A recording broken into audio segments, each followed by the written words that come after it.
Sila.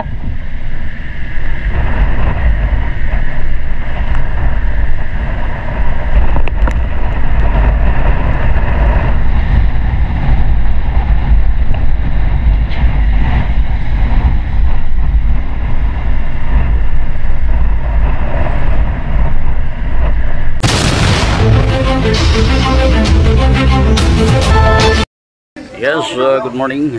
Ngayong araw, no, Sunday na Sunday, scheduled for Canlaon. Meron tayong kunting tulong dyan mula sa team dito sa Bais, no, ang the boards team. At aalis tayo rito anymore from now.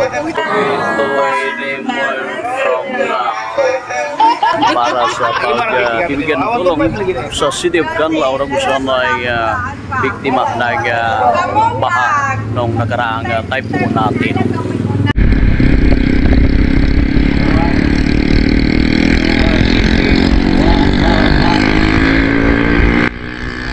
Alright, so ngayong araw ay napakaganda ang panahon dito sa City of Bais na kung saan ay dito yung jump off point natin na papuntang Canlaon, no? So maganda, no? Wala tayong nakikitang balakid dito kung ulan ang pag-uusapan. Kaya't porsigido ang tropa. Kahit pa man ay nakikita natin na talaga namang mayroong hindi magandang panahon na dadat na natin papuntang Canlaon gawa ng mayroon ng masamang balita. Yung bagyong Juan ay paparating sa araw na ito. Kaya't tuloy pa rin, no? Napakalakas loob ang tropa, ang street wolves ng City of Bais na kung saan ay bit-bit dala-dala ang maliit ngunit ay taos puso namang ipamamahagi sa mga biktima ng baha doon sa Canlaon. So dito tayo sa Municipality of Manhoyod na at ito ngayon ay nasa Tayasa na tayo hanggang tayo ay makarating sa may Gihol nga na city na kung saan hihintayin natin ang ating makasama dahil nakala ko ako ang nauna ako ang nahuli. Ayun pala, tayo ang nauna sa kanila dahil mayroon pa pala silang dinaanan yung isang sasakyan na kung saan ay nagdadala ng mga relief goods at iba-iba pagdala namin papunta doon sa Canlaon.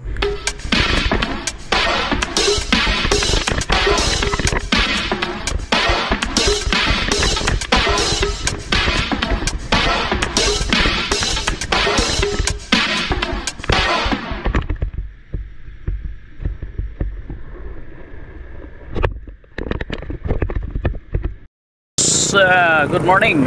Nasa Giholngan City na tayo, guys. So kinuha lang natin ang isa't kalahating oras, no, ang Giholngan. 1 and 45 minutes. Pakunti-kunti lang. Hintayin natin yung ating mga kasamaan kasi tayo yung nauna sa kanila dito, no. So nasa La Libertad na sila at tayo naman ay nasa City of Giholngan na. Ayan. So hihintayin natin sila dito sa may pandang ito, no, series yung sa likuran natin, terminal ng series at dito natin sila hintayin dahil dito tayo mag breakfast bago tayo magpo-proceed ng City of Canlaon. Hello! Hello!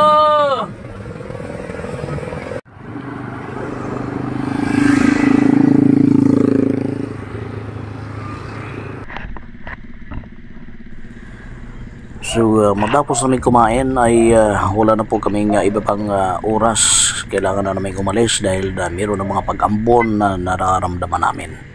So ako ang nauna, diretso na tayo ng Canlaon City.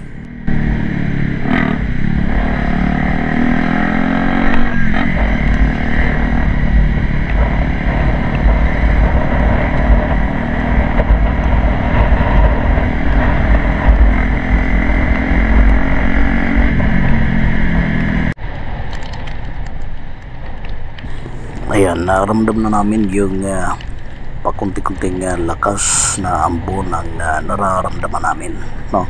Di pa tayo nakapasok ng Bagawinis paakyat ng Canlaon pero ito na yung sumalubong sa ating panahon. Pero wala tayong dalawang isip na tutuloy dahil yun at schedule na at nakakalahati na tayo. Nasa gihulungan na tayo at gitna ito papuntang Canlaon ng layo. Kaya tuloy-tuloy pa rin, no, hanggang makarating tayo sa lugar. No, so nasa Bagawinis na tayo, guys. At sa may bandang unahan konti, unahan ng truck na yan Bagawinis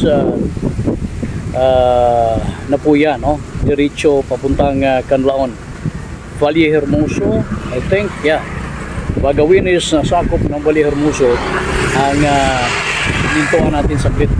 So doon tayo pupunta yan sa mga bukid na yan. Sana wala pang masyadong lakas ng ulan. Sa wakas nakapasok na tayo sa Bagawinis Canlaon Road na kung saan ay didiretso na ito, guys. Paakyat na ito hanggang makapatong ka doon sa may Canlaon proper, no? Sa may mismong isa sa pinakamalaki ang sira na barangay, ang tinatawag nating Panubigan, Barangay Panubigan ng Canlaon.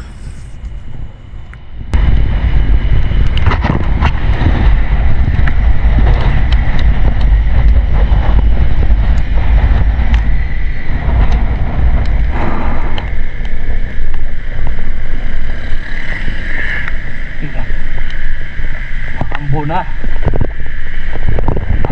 guys.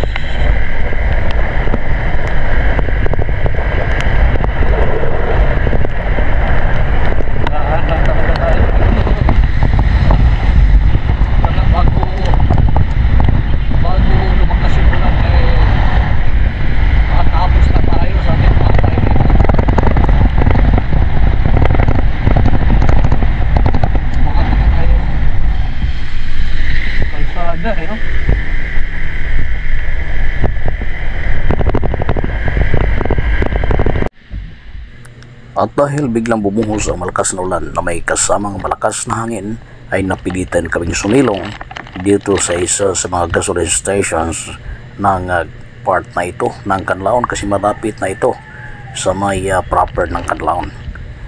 Hinintay namin tumila ang ulan bago kami nagpapatuloy. Ayan, kung napapansin ninyo, basang-basa yung daanan. Malapit na ito, isang barangay na lang ang lalakbayin natin, ang Barangay Tagbino, kung di ako nagkakamali, Tagbino, then yung Panubigan. Itong unang barangay na sumalubong sa atin ay hindi masyadong affected. Apektado pa rin sila pero hindi magaano kalaki ang sira i-compare mo sa may Barangay Panubigan at yung mga kasunod pa ng mga barangay sa proper ng Canlaon City.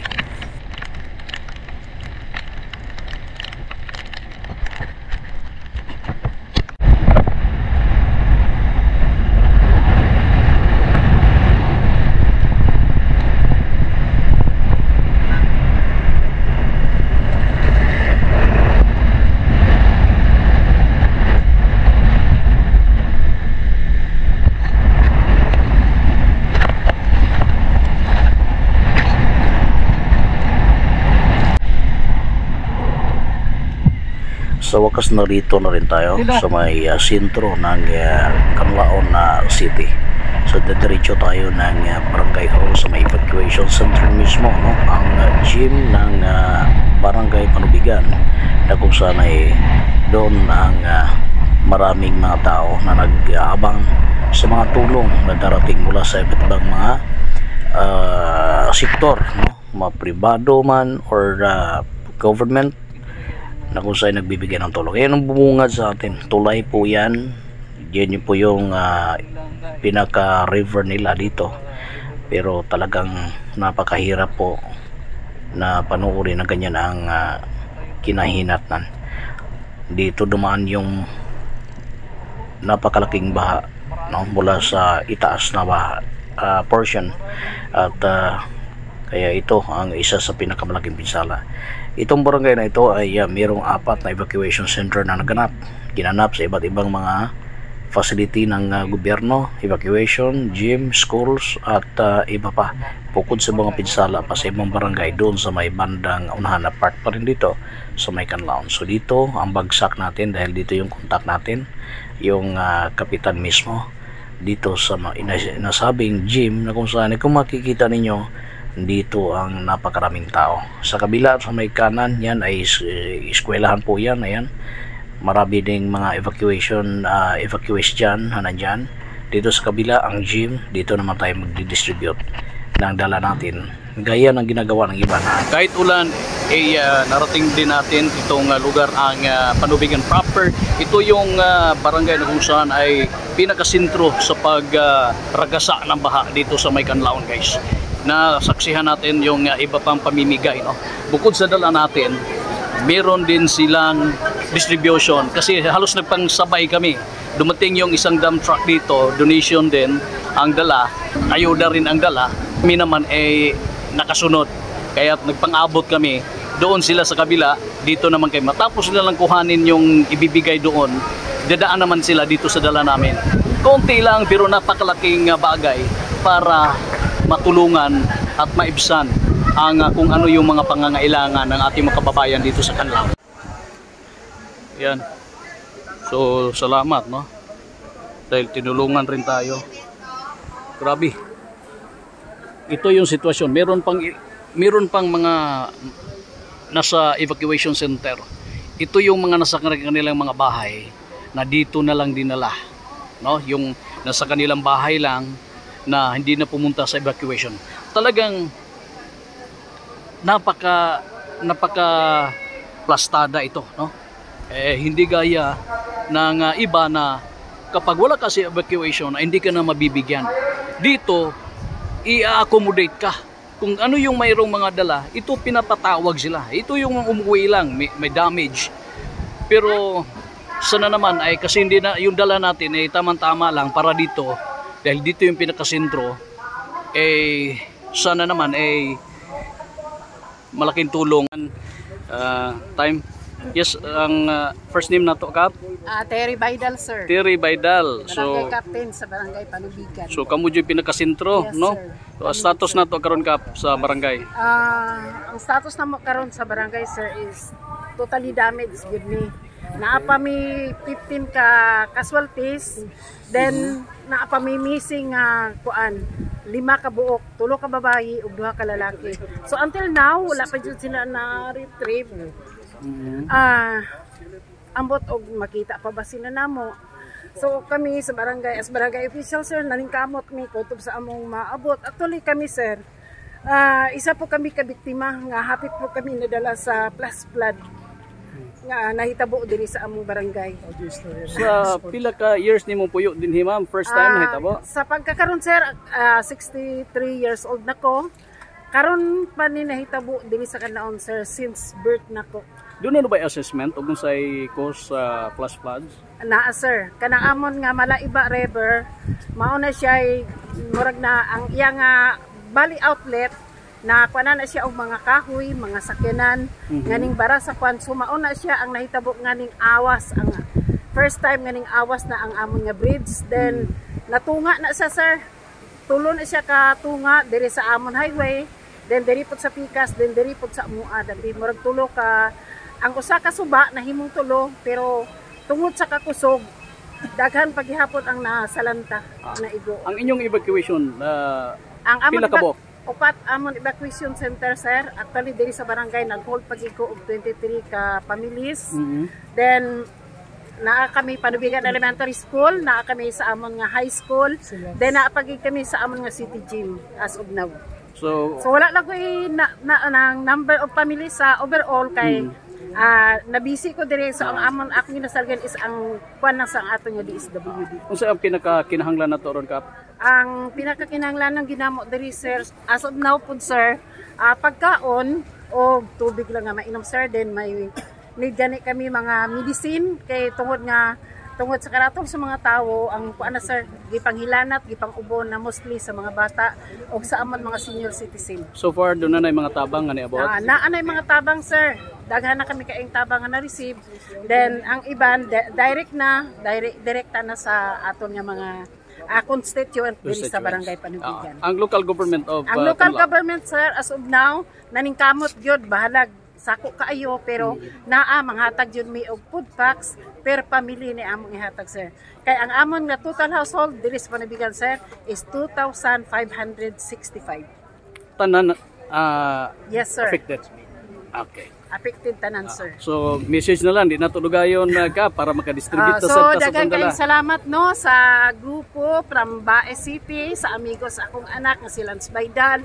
Nagpasalamat po ko kay naghatag po sila og pakabana sa nahitabo nga trahedya sa Canlaon City. Pero ang among mayor naningkamot yun pagtabang pud usab. So kami naningkamot pud mi as mga barangay officials naningkamot mi to receive sa mga in-kinds nga tabang para maabot sa among mga katawhan. So sa tanan, maing salamat. God bless everyone.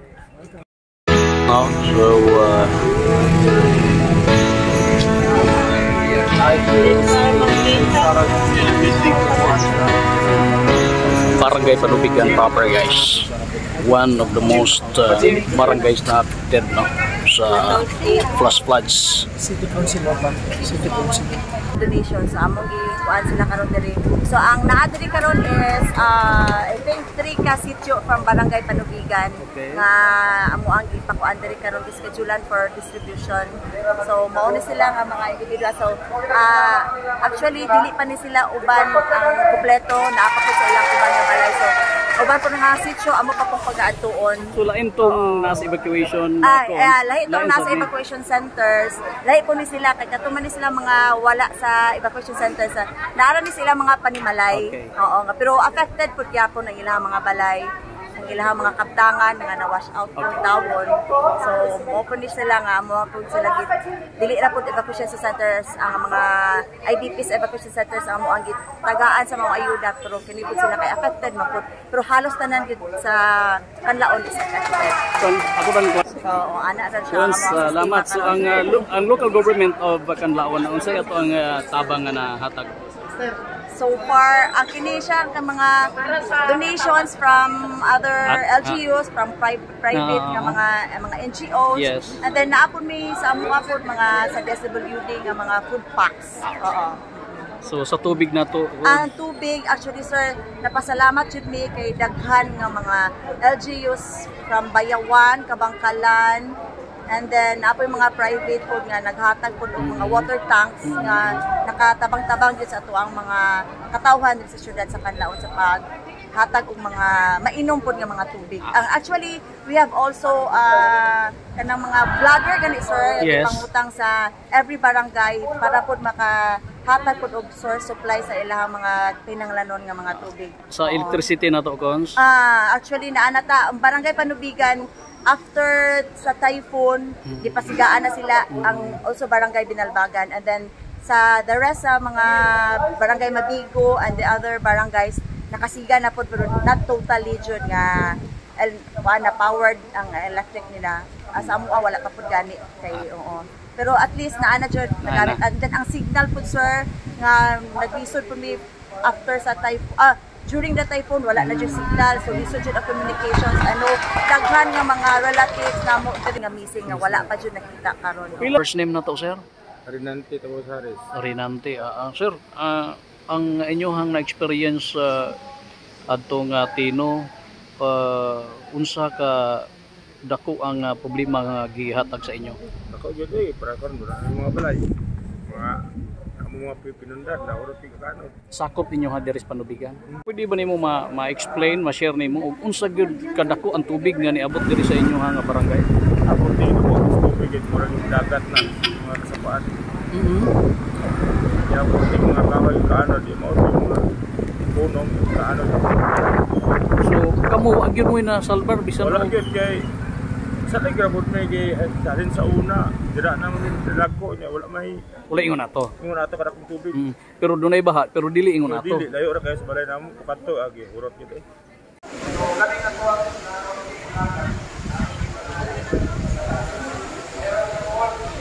Na, no?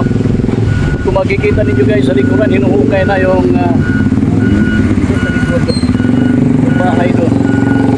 Dahil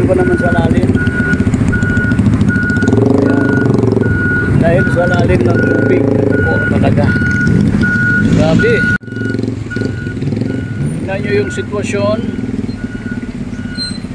Talagang napaka hirap po.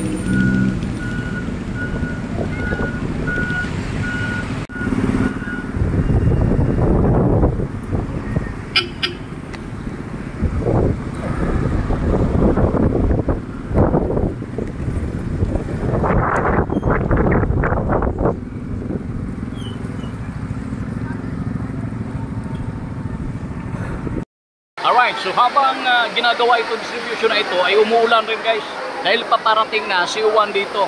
Isa sa mga malamang kung di man ito malakas pero apektado pa rin itong ulan at kunting hangin habang papunta tayo dito, no?